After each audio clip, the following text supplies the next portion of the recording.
You see, most people spend their happiness searching for happiness outside of themselves through relationships, approval, success, or attention. They chase some treasure hid at the end of the world. But if happiness isn't found in someone else's arms, it's found in your own heart. You live in a world where silence scares people. The moment they're alone, they reach for their phones, scroll endlessly, or drawn a nose. Why? Because being alone forces you to meet the one person you've been avoiding, yourself.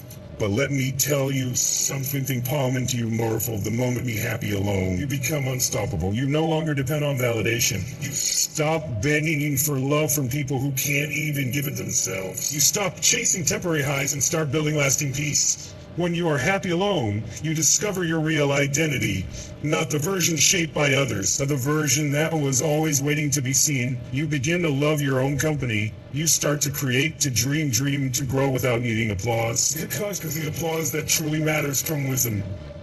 I'm not talking about isolation or arrogance. I'm talking about wholeness. I'm talking about a state of being where you wake up and realize, I already have everything I need inside me. That's when you stop settling. That's when you attract people and opportunities that match your energy, not your emptiness. You see, life's greatest relationships are built when you don't need someone to complete you. You choose to share your completeness with them. That's freedom. That's love. That's growth. So if you feel lonely, don't rush to fill that silence. Let's sit with it, because that silence is not emptiness. It's a space where your soul speaks. And you can dance to that one. You can dance to that one. You can dance alone, laugh alone, and still feel whole. Then no matter who comes or goes, your light never dims. Happiness begins with enough from others. This is one of the most misunderstood truths of life. From a young age, we're taught that happiness comes from what we achieve, or we own, or who with. We think we can just get the relationship, that job, that house, or that approval, will finally feel fulfilled. But the moment we reach those milestones, the feeling fades, and we start chasing the next end. That's because external happiness is temporary. It's like trying to fill a bottomless cup with water. True happiness doesn't live outside of you. It's a state of being that comes from within. When you rely on others to make you happy, you hand over your power. You become a puppet to their moods, their choices, their presence. But when you decide to create happiness within yourself, you take back control. You realize that your emotions, your peace, your energy, they're your responsibility. No one can give you what you refuse to give yourself. Happiness is not something you wait for. It's something you practice every single day. It begins with gratitude. It begins with recognizing what's already good in your life instead of obsessing over what's missing. When you start to focus on what's working, brain begins to shift, your energy changes, and you start to feel alive again. It's not about pretending everything is perfect. It's about finding joy even when it's not. Because joy isn't the absence of problems, it's the presence of perspective. Every time you take a moment to breathe, to smile, to appreciate your own company, you're teaching your mind that peace doesn't depend on anyone else. You warn yourself to it. Fulfillment is an inside job. That's the foundation of strength. That's how you stop running from loneliness and start embracing solitude as a sacred space. The truth is, no one can make you feel complete if you don't already believe you are.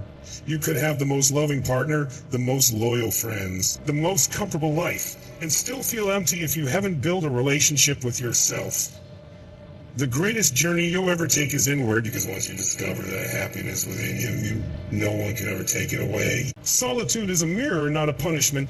Most people fear being alone because it forces them to face what they've been avoiding, their own thoughts, emotions, and truths. You live in a world filled with constant noise, distractions, and endless scrolling.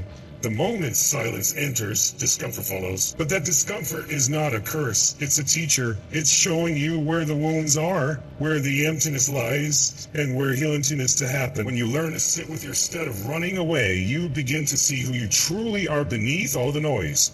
Being alone is not a sign of weakness or failure. It's an opportunity to return home to yourself. Solitude is the place where your real power starts to grow, because it's in those quiet moments that clarity appears. You begin to understand your fears and your patterns. You start to separate what's truly yours from what the world has told you to be. Feeling that kind of awareness can't come when you're constantly surrounded by others or seeking their validation. It only comes when you give yourself space to listen. When you embrace you start to build emotional strength. You no longer panic in silence. You no longer chase company just to avoid your own presence. Instead, you begin to enjoy it. You find peace in the sound of your own breath, joy in your own thought, your own thoughts, and purpose in your own path. That's when you transform loneliness into self-connection. The time you spend alone becomes your greatest investment because it's shaping the relationship that will determine every other one in your life. The relationship with yourself. Solitude helps you see life from a higher perspective. It allows you to reflect, to reset. It gives you the power to make choices not from fear, but from clarity. When you start seeing alone time as a gift instead of a void, you begin to grow. You stop begging for energy from the world and start generating it within. And here's the truth. Once you're comfortable in your own company, no one can control you with their absence. You stop needing people to fill you up. Feeling because you've learned how to fill yourself, that is the essence of inner freedom. You said, ChatGPT said self-love creates freedom and power. When you finally learn to love yourself, you stop living like a prisoner of other people's opinions. You stop chasing approval, you stop fearing rejection, and you stop allowing others to decide your worth. The truth is, most people spend their lives trying to earn love, feeling and trying to prove they're enough. But the moment you realize that love is something you give yourself first, your entire world begins to shift. Become your own source of peace. You become your own anchor. You stop depending on anyone else to make you feel valuable because you already know that you are. Self-love isn't about arrogance or ego. It's about acceptance. It's about looking in the mirror and saying, I'm not perfect, but I'm growing. I made mistakes, but I'm learning. I've fallen, but I'm still standing. When you love yourself, you give yourself permission to be human. You stop criticizing every flaw and start to strength it just to keep showing up. That's power. Because power comes from authenticity, not perfection. When you build love within, you start setting boundaries that protect your peace. You no longer tolerate relationships or environments that drain you because you finally know what you deserve. You stop chasing after love that hurts because you learn how to give yourself love that heals. That's the turning point from dependency to freedom. The world no longer controls your happiness. You get happiness because you carry with you. Loving yourself also unlocks your potential. When you stop doubting your worth, you start taking bold action. You begin to dream bigger, speak louder, and stand taller. You realize that the limits you thought existed were never real. They were created by fear and self-doubt. And when self-love replaces fear, confidence is born. Love is the foundation of all transformation. It's the energy that drives growth, change, and fulfillment. When you know how to fill your own cup, everything you give to others overflows with authenticity, not exhaustion. You become magnetic not because you need attention, but because you radiate peace. The moment you make yourself your own source of love and happiness, you unlock the greatest freedom of all. The power to life on your own terms, without apology and without fear. Aloneness is the foundation of true connection.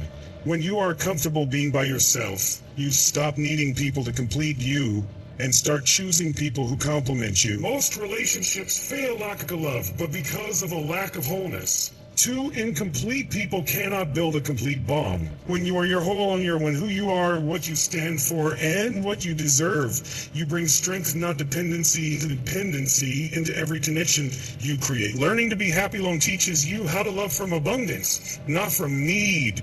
You no longer enter relationships to escape loneliness, but to share joy. You no longer cling to people out of fear of being alone, but walk beside them out of choice. That kind of love is powerful because it's free. It's not about possession, it's about partnership. When you know how to be happy by yourself, you allow others to be themselves too. You don't try to fix them or use them to fill a void. You just love purely and openly without fear. True connection begins when two people meet as whole beings, not as broken pieces. When you are secure, broken yourself, feeling you don't need constant validation or attention, you don't crumble when someone leaves because you were never depending on them to hold you together. That creates emotional freedom for you and for them. It allows relationships to breathe, to grow, to thrive in honesty rather than control. Being happy alone also deepens your empathy. When you've spent time understanding your own emotions, You become more compassionate toward others. You recognize that everyone is fighting battles they may never speak about. You stop judging and start connecting from the heart. Solitude teaches you presence, and presence is what turns ordinary moments into meaningful ones. So aloneness is not the enemy of love. It's the foundation of it. When you are whole, if love becomes something you give, not something you beg for. And when two people who are already full come together, the relationship doesn't drain and amplifies them. That's the beauty of true connection. It's not built from need, but from strength. And it all begins when you learn to stand happily, powerfully, and peacefully your own.